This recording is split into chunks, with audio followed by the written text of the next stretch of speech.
the dead bodies turning into monsters, no one was ready. Nightmare creatures quickly overwhelmed national militaries, plunging the world into complete chaos.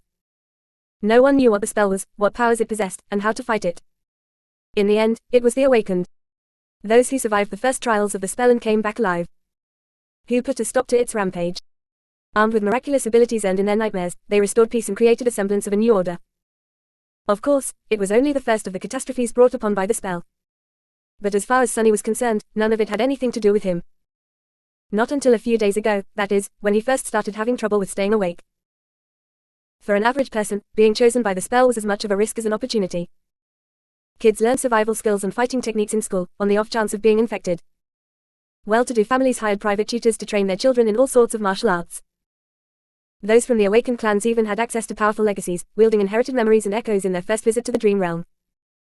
The richer your family was, the better your chances of surviving and becoming an Awakened were. But for Sunny, who had no family to speak of and spent most of his time scrounging for food instead of going to school, being chosen by the spell presented no opportunity at all. To him, it was basically a death sentence. Asterisk. A few minutes later, Sunny was yawning while several policemen were busy putting him in restraints. Soon he was fastened into a bulky chair that looked like a weird mix between a hospital bed and a torture device. The room they were in was situated in the basement of the police station, with thick armored walls and a formidable-looking vault door. Other officers were standing near the walls, with automatic rifles in their hands and grim expressions on their faces. Sunny did not particularly care about them. The only thing he could think about was how much he wanted to sleep. Finally, the vault door opened, and a grey-haired policeman walked in. He had a seasoned face and stern eyes, looking like someone who had seen a lot of terrible things in his life. After checking the restraints, the policeman glanced quickly on his wristwatch and then turned to Sunny. "What's your name, kid?" Sunny blinked a few times, trying to concentrate, then shifted uncomfortably. "Sunless." The old policeman raised an eyebrow. "Sunless, that's a strange..." Sunny tried to shrug, but found himself unable to move. "What's so strange about it? At least I have a name. Back in the outskirts, not everyone even gets one." After another yawn, he added, "It's because I was born during a solar eclipse. My mom had a poetic soul, you see.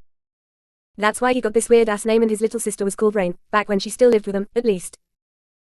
Whether it was the result of poetic imagination or simple laziness, he did not know. The old policeman grunted.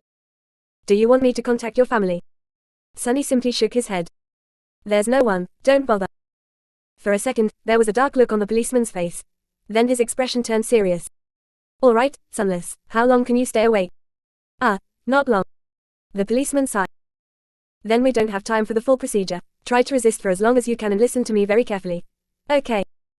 Not waiting for a response, he added, "How much do you know about the nightmare spell?"